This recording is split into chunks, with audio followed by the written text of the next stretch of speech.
Je m'appelle Mei Fen, je suis chinoise et je vis à Paris depuis plusieurs années.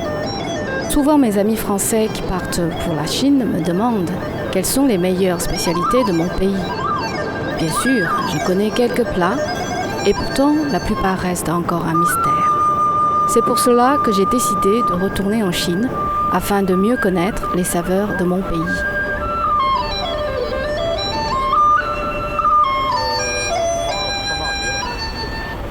Pékin a beaucoup changé depuis la dernière fois que je suis venue. Les gratte-ciel ont remplacé les vieilles maisons basses et j'ai parfois du mal à reconnaître ma ville où j'ai étudié puis travaillé.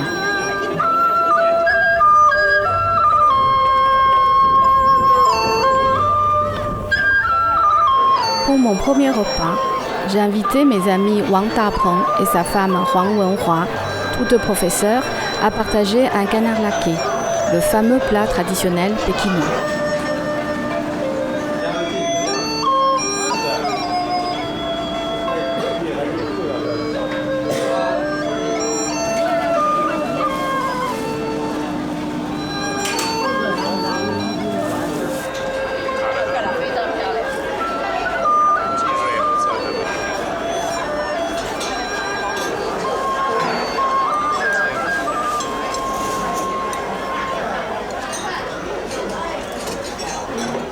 Ce canard laqué coupé en longues tranches s'adapte parfaitement pour être roulé dans une crêpe. On pose 2 ou 3 tranches de canard, puis on trempe un peu dans la sauce tian mian. Ensuite, on peut mettre un peu de concombre qui enlève le gras du canard. Ça permet d'équilibrer la nutrition. Puis un peu de pousse de pois, un peu de ciboulette salée pour élever le parfum du canard, un peu de ciboulette émincée, puis on roule et on réduit de moitié la crêpe.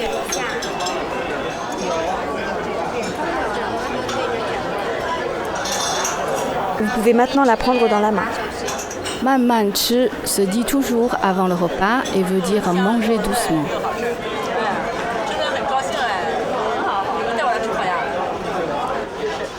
Le canard laqué est un plat national. Dans toutes les cuisines traditionnelles, il y a beaucoup de plats. On en mange et puis après on les oublie. Mais le canard laqué, c'est tellement délicieux qu'on s'en souvient toujours. Grâce au canard laqué, la cuisine et la culture chinoise se sont propagées partout dans le monde. En Chine, il existe un proverbe qui dit « À Pékin, si l'on ne mange pas le canard laqué, on le regrettera. Et si l'on ne marche pas sur la grande muraille, on ne sera jamais quelqu'un de courageux. »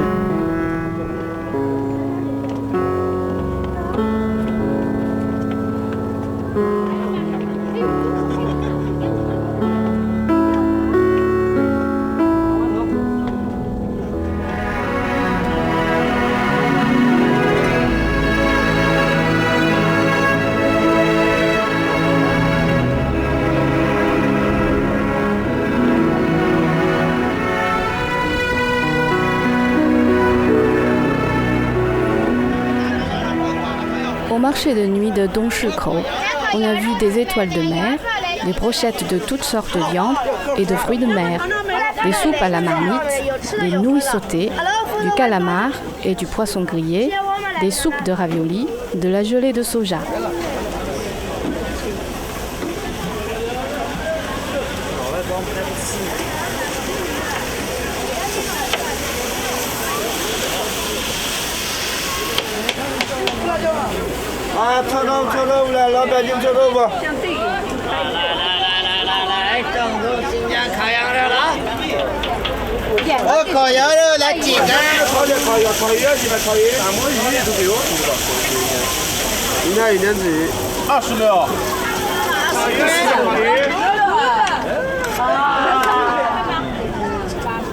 On a même trouvé des brochettes de sauterelles, de scorpions et de vers à soie.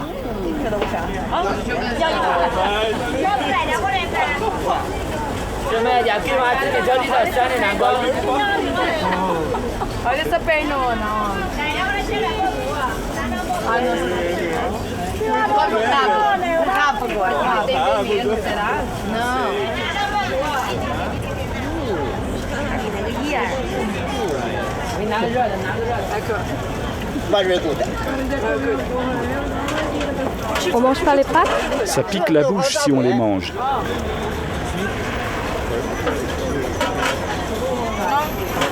C'est pas mal.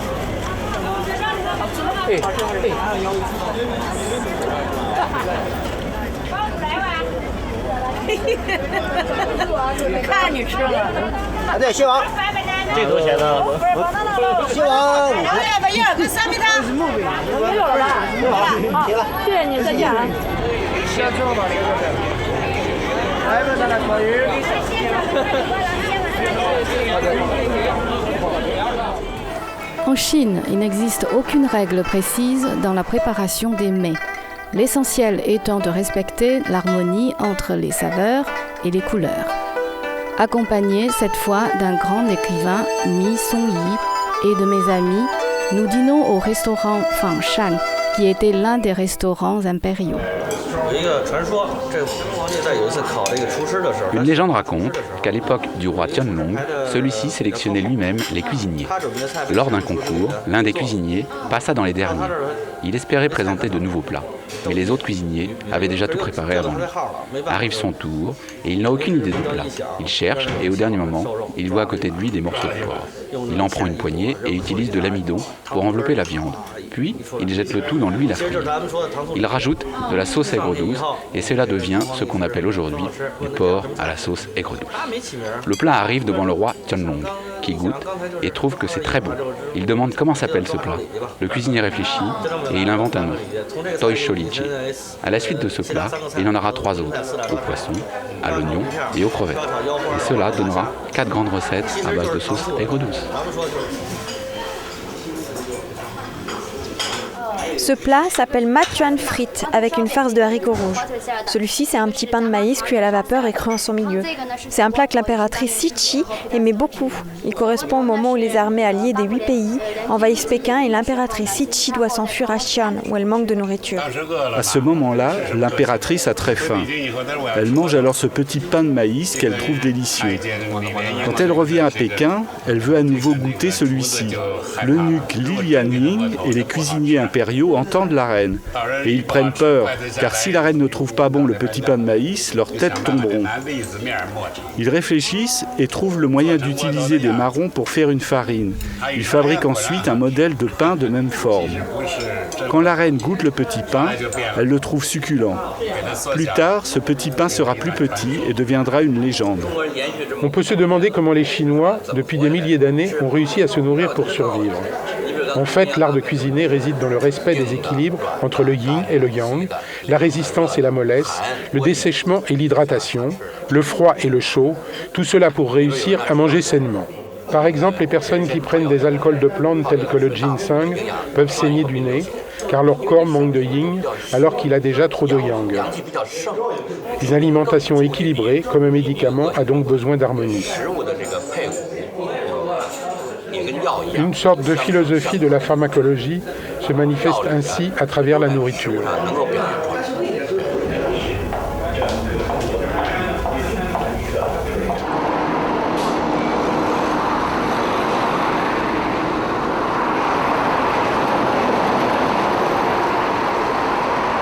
Le lendemain, mes amis m'emmènent découvrir le repas traditionnel et bon marché des Pékinois. Il est composé de brioches à la vapeur, soupe au tofu et aux tripes, raviolis grillés et beignets à la farine de blé, de soja ou de riz.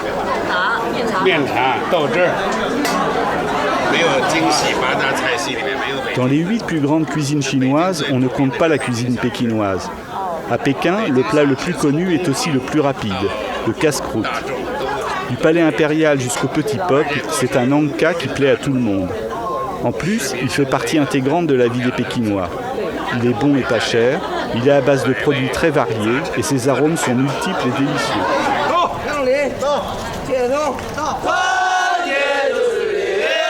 Aujourd'hui, j'ai rendez-vous avec M. Liu, un des responsables de la grande école hôtelière de Pékin, Dongfang.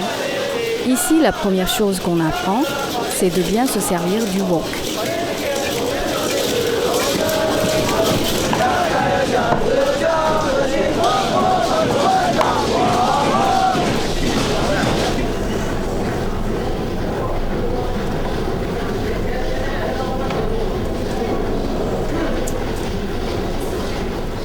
Dans une des classes, je découvre un professeur qui sculpte une tête de dragon dans une courge.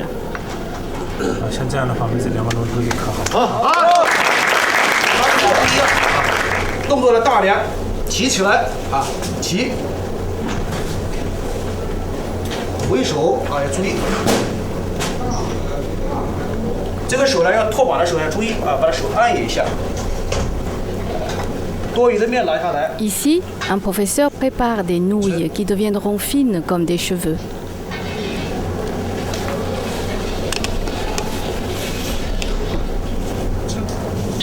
油温烧至几成热？像2、3次热就行了啊。搓细啊，调量给它麻烦。可以了，这个大概粗度4了就可以了啊，把这个按一下。这针太厚呢不好啊，哎，也一点薄芡。 J'assiste ensuite à un cours où un autre professeur explique une recette à des étudiants attentifs. 翻炒均匀，双盘出锅。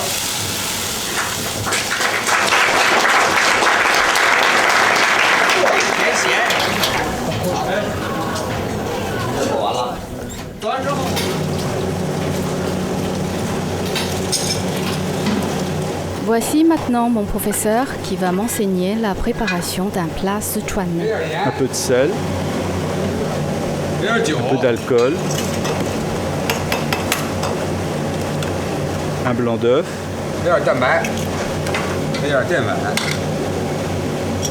un peu d'amidon,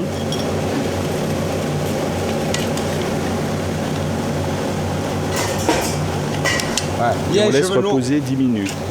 Ce sont des ingrédients qui accompagnent le poulet. Cacahuètes, ciboulette, piment. Il faut bien chauffer le wok.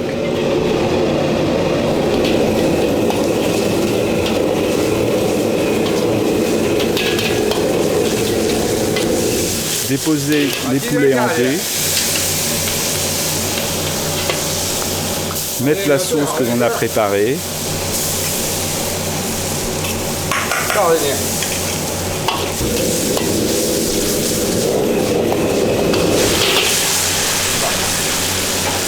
Puis on met des cacahuètes frites.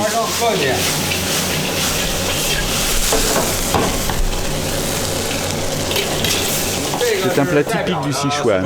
Il s'appelle le poulet à l'impériale. La caractéristique de ce plat est qu'il est piquant, salé, aigre et sucré.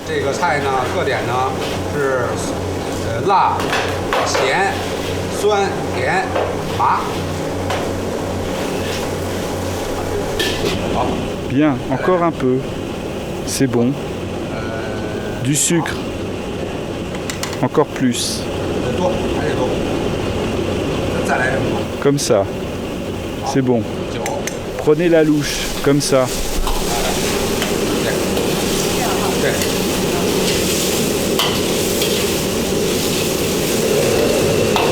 Enfin, on met les cacahuètes.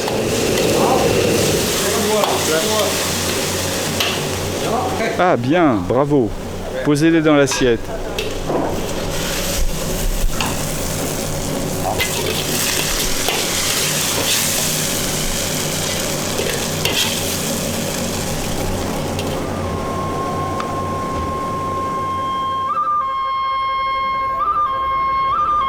Après cet agréable séjour à Pékin, je dois quitter mes amis pour continuer mon voyage à la découverte des saveurs.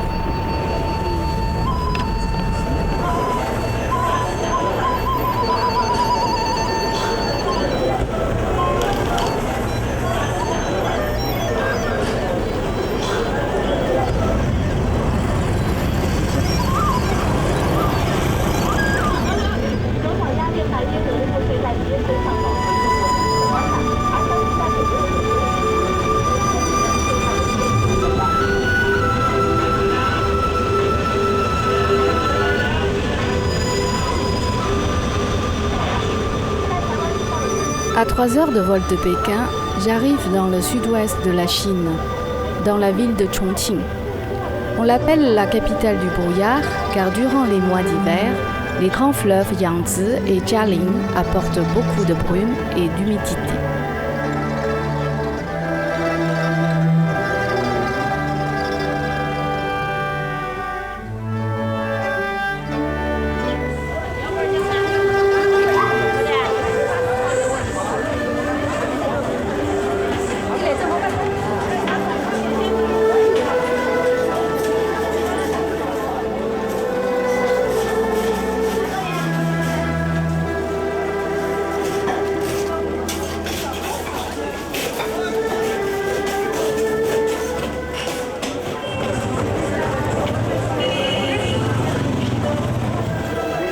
Dans cette grande ville où je ne connais personne, je me sens un peu perdue. Connaissant peu les spécialités traditionnelles de la région du Sichuan, j'ai décidé d'aller rendre visite à l'association gastronomique de la ville qui pourra sûrement m'apporter quelques conseils. D'abord, ce sont nos plats traditionnels de Chongqing. Ensuite, ce sont plus des casse-croûtes. Et enfin, notre spécialité, la fondue. Guo, viens!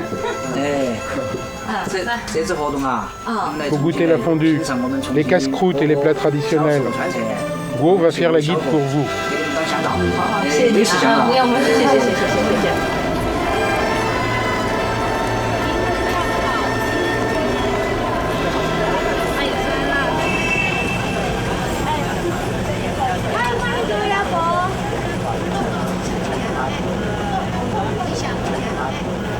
Dans le centre-ville, Guo me fait d'abord goûter les têtes de lapin et les groins de cochon, des spécialités que l'on grignote à toute heure de la journée.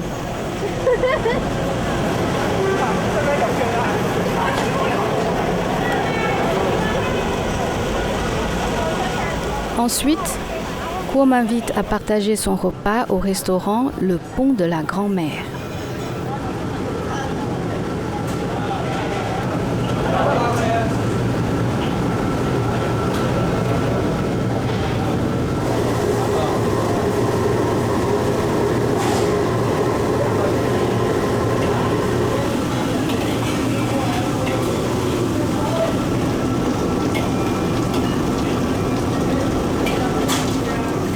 Ce plat s'appelle Shu Zhu Yu.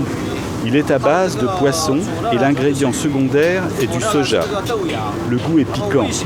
On frit les piments et les poivres dans l'huile, puis on les jette sur le poisson et le soja. Quand on goûte, le poisson est tendre et savoureux.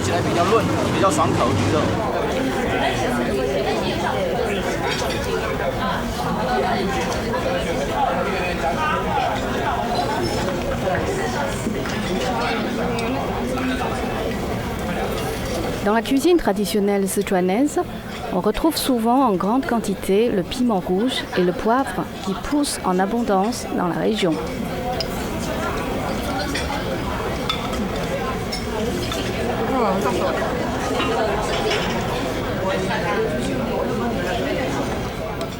Xiaoguo, mange un peu de tofu.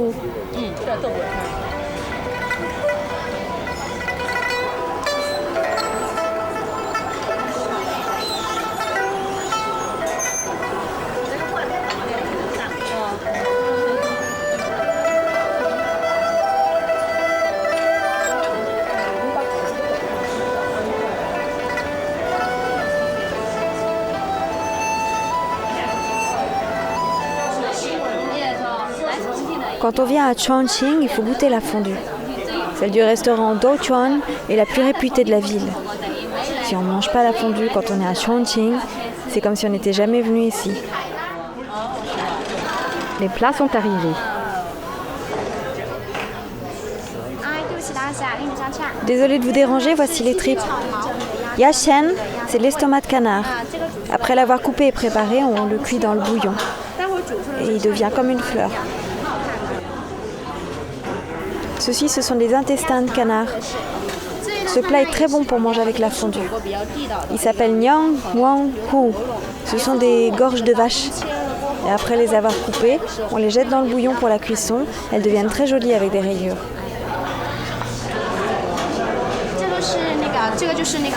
Ça, c'est de la citrouille.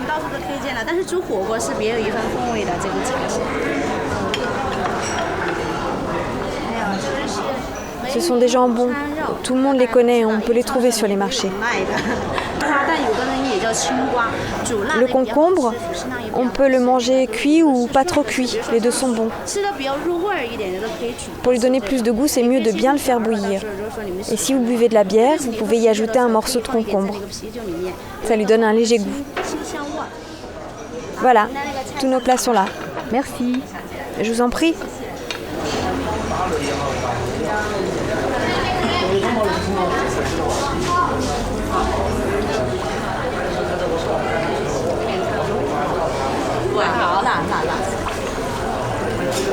Celui-ci, il ne faut pas le mettre très longtemps.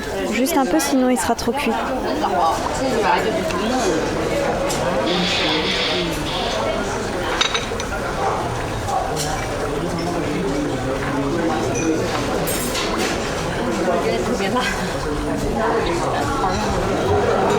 Le bouillon clair est un peu mieux. Celui-ci est très piquant. Je ne peux pas le manger, mais c'est appétissant. C'est bien de manger la fondue parce que le temps est très humide ici à Chongqing. On mange un peu de poivre et du piment, après on transpire. Ça réchauffe le corps. C'est pour ça que nous aimons manger la fondue très piquante. Celui-ci, il faut le cuire un peu plus. C'est quoi? C'est de la gorge de vache. Mange, Xiaoguo. Mange un peu plus.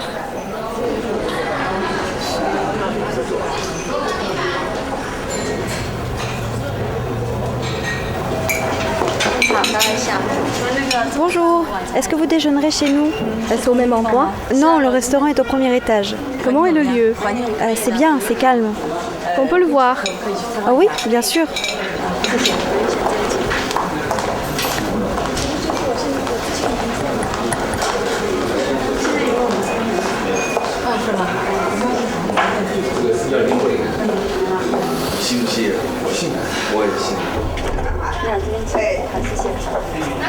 Ce midi, il y a un mariage, un repas de mariage. C'est vrai? Est-ce qu'on peut rester un peu? Ah oui, bien sûr.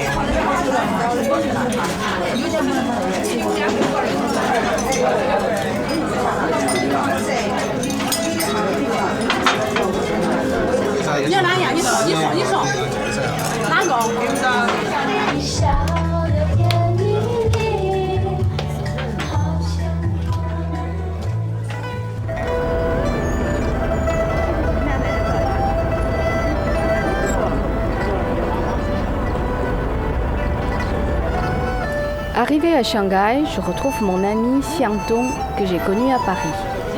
Nous sommes très heureux de nous revoir et Xiangdong m'invite à déjeuner avec ses amis.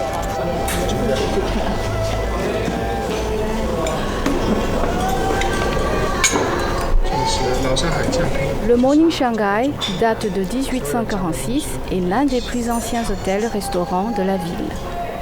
Des personnalités comme Albert Einstein et Charlie Chaplin ont séjourné ici. Ce plat s'appelle racines de lotus et citrouille au sucre cristallisé. Les racines de lotus sont utilisées pour mijoter avec le sucre cristallisé. Il y a aussi des riz gluants et des fleurs d'osmente. Trempez l'ensemble environ 3 à 4 jours, vous obtenez un goût de riz gluant.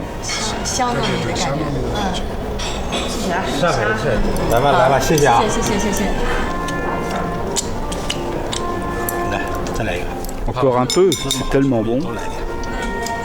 Cette racine de lotus est très bonne. Ici, j'ai beaucoup aimé la racine de lotus, qui est la spécialité de Shanghai. Quand c'est le Nouvel An chinois, nous cuisinons le poisson fumé pour la famille. Il fait partie des plats traditionnels qui sont encore cuisinés.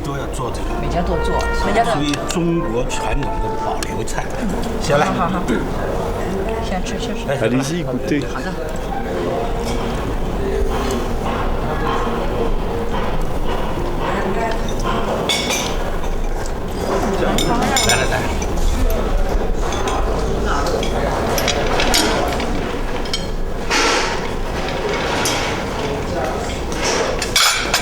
Ce plat est de la crevette fraîche décortiquée Beibanhe. Le travers de porc à la sauce aigre douce. Il est très important de le manger pendant qu'il est chaud. Manger pendant qu'il est chaud, d'accord. S'il est froid, il n'est plus bon à manger.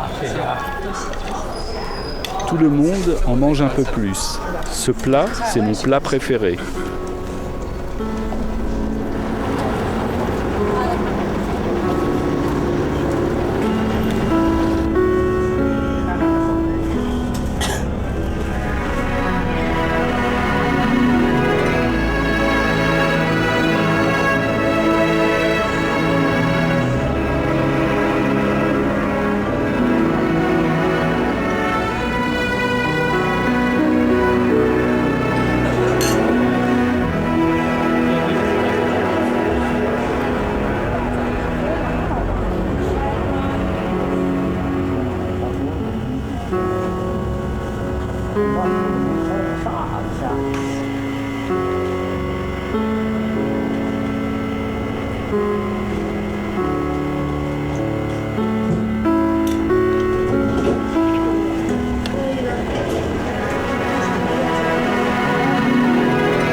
Après cette visite, nous retrouvons mon ami Hong Xia qui m'a réservé une grande surprise.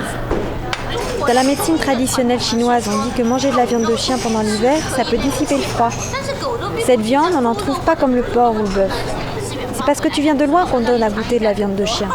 Ah merci, on va goûter. Goûter de la viande de chien, c'est délicieux.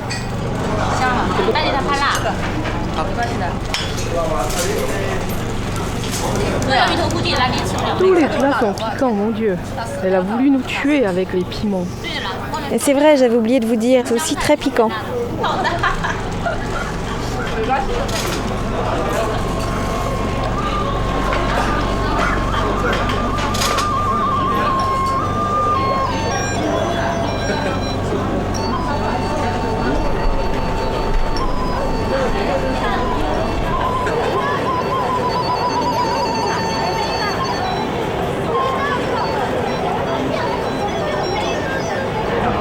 Le lendemain, mon guide m'invite à découvrir une autre spécialité shanghaïenne, le crabe qui vient du lac Yangcheng.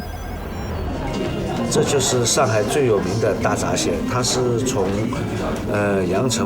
crabe est très connu à Shanghai. Il vient du lac de Yangcheng. Il y a 24 heures, il nageait encore dans le lac. Sa qualité nutritive est très élevée. Il possède beaucoup de protéines. On le cuit à la vapeur, environ 12 minutes. Quand on mange ce crabe, il faut l'accompagner de vinaigre, de gingembre et de sucre. Et son goût sera encore plus savoureux.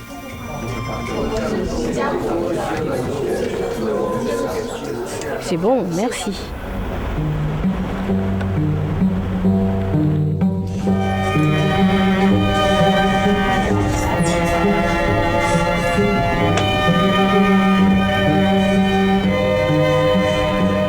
Après avoir quitté mon ami Xiangdong à Shanghai, je continue mon long voyage vers Hong Kong.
À Hong Kong, je retrouve mon ami Guo Zhen qui m'emmène au marché de Yau Ma Tai sur la péninsule de Kowloon.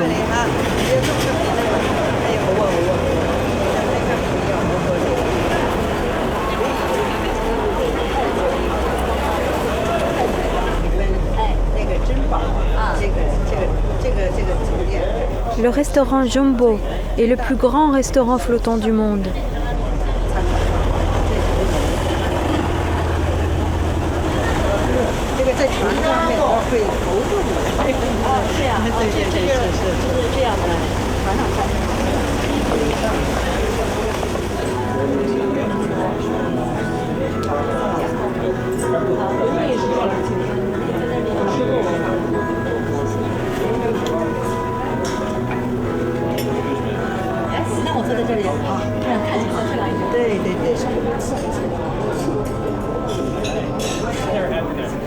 Guo Zhen m'invite à un véritable repas d'impératrice constitué de crevettes flambées au saté, de homard et de crabe, des spécialités de Hong Kong.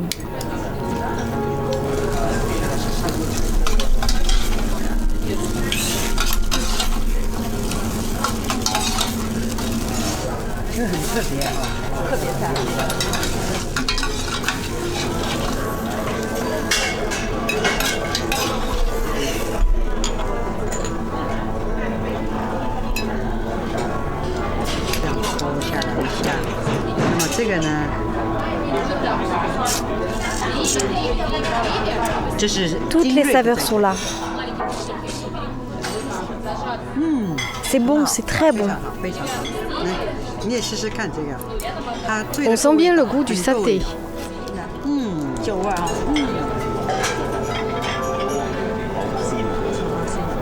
On appelle ce plat crevettes flambées. Les crevettes viennent de l'est de la Chine. On utilise l'alcool de riz Meikwailu à 62 degrés pour faire revenir et flamber les crevettes et pour obtenir un meilleur goût. Une bonne température, 2 ou 3 minutes de cuisson et ça suffit. C'est très rapide.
Aujourd'hui, j'ai rendez-vous avec une amie française qui est de passage à Guangzhou, la ville où l'on trouve le célèbre riz cantonais.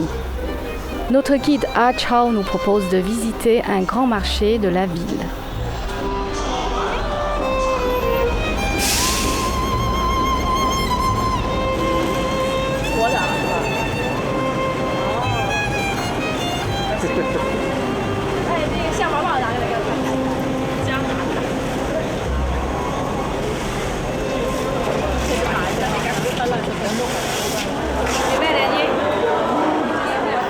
Un proverbe cantonais dit « Ici, on mange tout ce qui a 4 pattes, sauf les tables et les chaises, et tout ce qui vole, sauf les cerfs-volants. »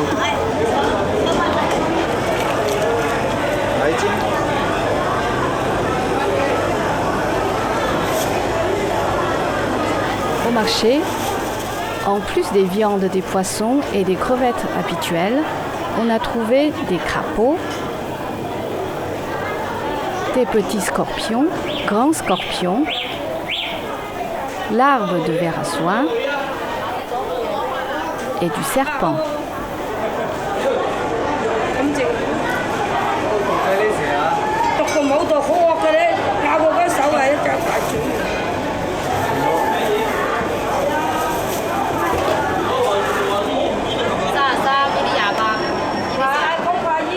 Pour le déjeuner, A Chao nous propose de goûter le long feng bao, une recette de serpent cuit dans une marmite avec des pieds de poulet.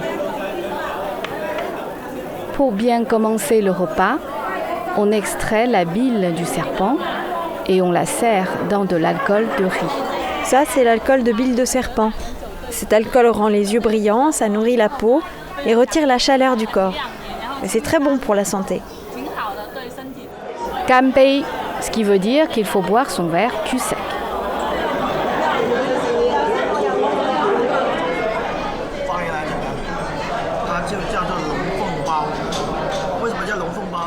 Ce plat s'appelle la marmite du dragon phénix, parce qu'on utilise le corps du serpent et des pieds de poulet. On cuit le tout avec des racines de lotus et on utilise une marmite pour garder tous les goûts et les saveurs. Quand on goûte ce plat, il n'est pas gras et il contient beaucoup de vitamines. La peau de serpent contient beaucoup de protéines, c'est très bon pour la peau et le corps.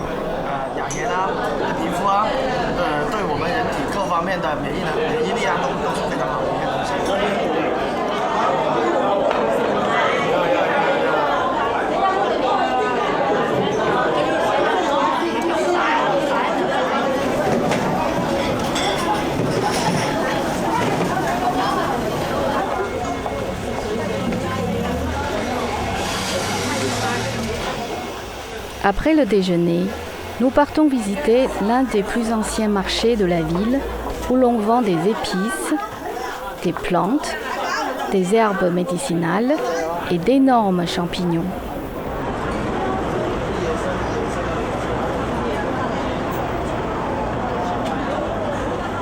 Et que fait-on avec ça? Ce sont des ingrédients qui servent à la préparation des médicaments. C'est très dur, il faut un marteau pour le casser. Est-ce qu'on peut l'utiliser dans la cuisine? On peut le mettre dans le bouillon, ça tonifie le sang.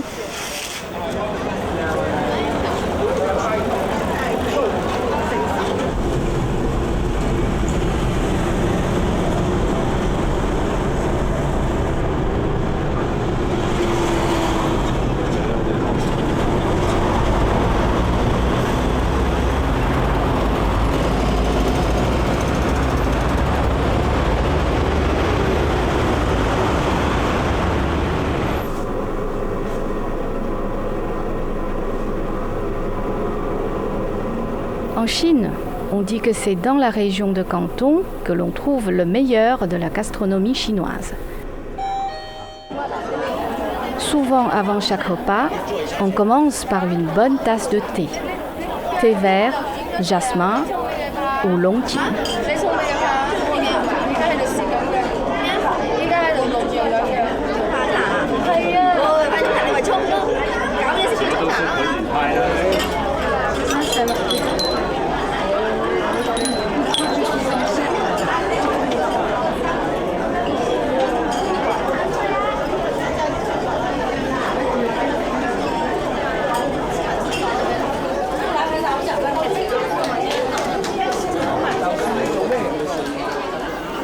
Le patron du restaurant nous montre ce que l'on va manger.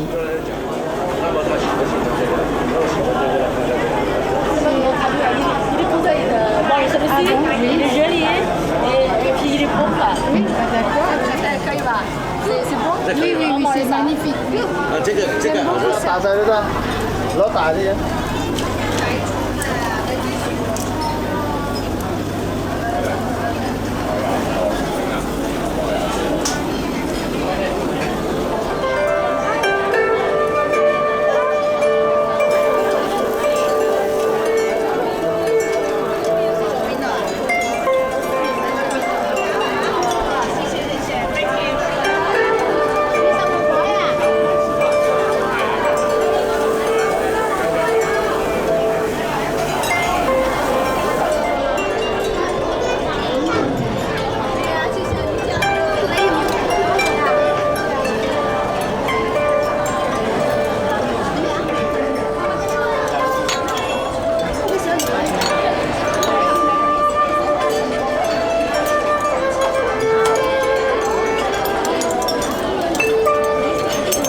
Ce poisson s'appelle le poisson longue fée.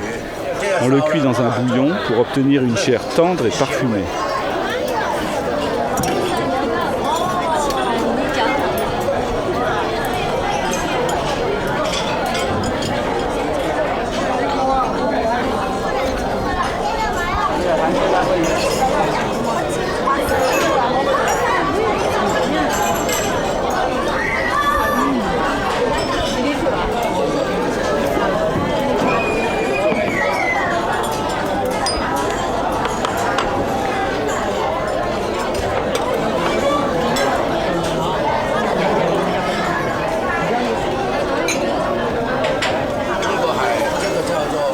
Ce plat s'appelle crevette beiji.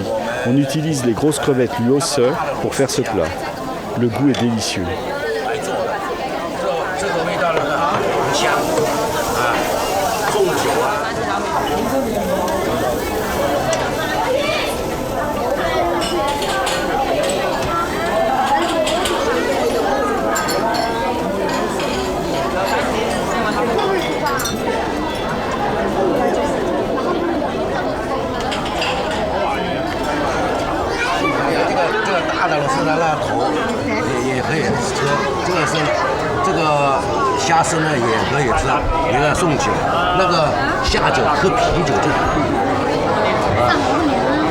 Il dit que ça c'est la crevette qu'on a choisi, voilà.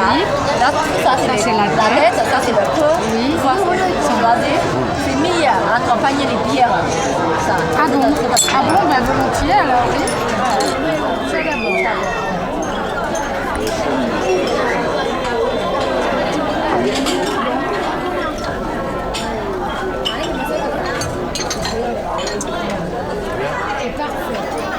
Après avoir dégusté le plat de poisson long-fait ou dragon qui vole et les crevettes sautées, le patron du restaurant nous propose de goûter à la tortue, une spécialité très appréciée des Cantonais. Maintenant, nous allons cuire la tortue.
Pour notre dernier jour à Canton, notre guide A Chao nous emmène dans l'un des meilleurs restaurants de la ville, le restaurant Guangzhou.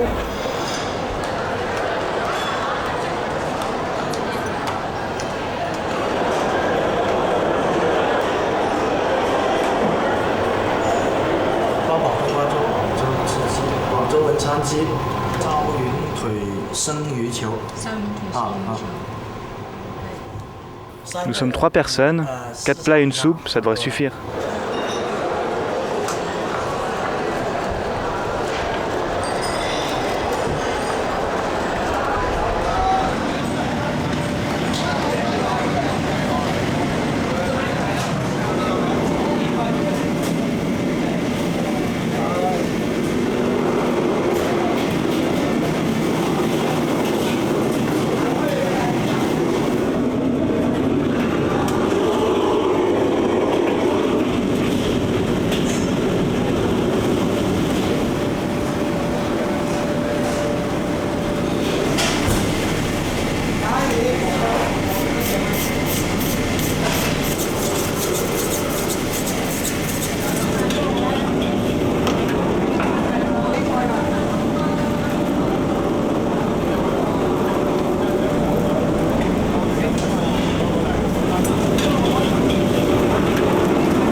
Ce plat est le plus connu du restaurant Guangzhou. Il s'appelle le ragoût de cochon de lait. On étale la sauce de miel et le vin jaune de cuisine sur la peau. La peau doit être croustillante, la viande douce et parfumée. La couleur est belle, rouge. Souvent on mange ce plat les jours de fête parce que la couleur rouge est présente lors des réjouissances.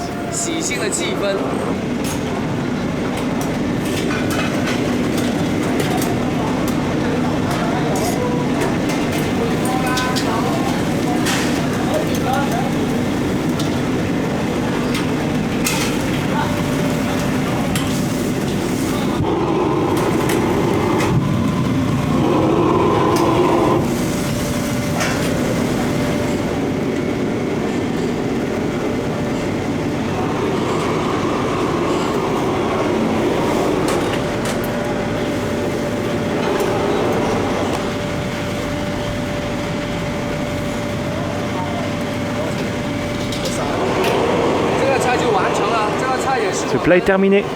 C'est un plat spécial de notre restaurant. Il s'appelle Sibao Chanunai. Il y a du blanc d'œuf, du lait, de la crevette fraîche décortiquée, du foie de poulet sauté ensemble. Il est doux et contient beaucoup de protéines et peu de graisse.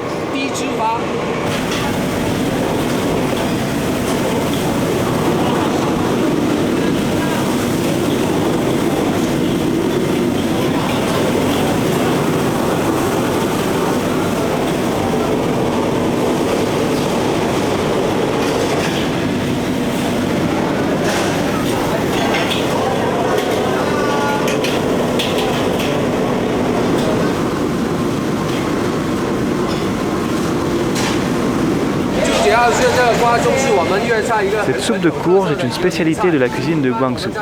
Souvent on en mange l'été pour moins sentir la chaleur parce qu'il y a de la courge et des légumes. On trouve aussi des fruits de mer et de la viande. Comme cela, la nutrition est équilibrée.